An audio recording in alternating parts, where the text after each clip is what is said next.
అండి, ఎలా ఉన్నారు? అందరు బాగున్నారా? నేను కూడా చాలా బాగున్నానండి. ఈ గంజిలో అన్నం వేసుకొని, ఇలా అన్నం వేసుకొని ఉప్పు వేసుకొని తిన్నారంటే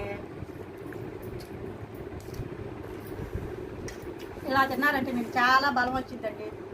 రోగనిరోధక శక్తి కూడా పెరిగింది, షుగర్ తగ్గిద్ది, పొట్ట తగ్గిద్ది, అన్ని విధాలా మంచిది. గంజే కదా అని పారిపోయేది. చాలా మంచిది. మనం అన్నం వంచిన గంజి చల్లారిన తర్వాత అన్నము ఉప్పు వేసుకొని ఇలా మిరగాయ ఉల్లిపాయ నంచుకొని తింటమే. అన్ని విధాలా చాలా మంచిది ఈ గంజి, పారిపోయేది. జుట్టుకు పెట్టుకుంటే జుట్టు కూడా పెరిగిద్ది. దీంట్లో ఆ గంజిలోనే కొంచెం బిప్పిండి వేసి ముఖానికి రాసుకుంటే ముఖం గ్లో బాగా పెరిగింది. గంజి అన్నిటికీ మంచిదే. గంజిని పారిపోయి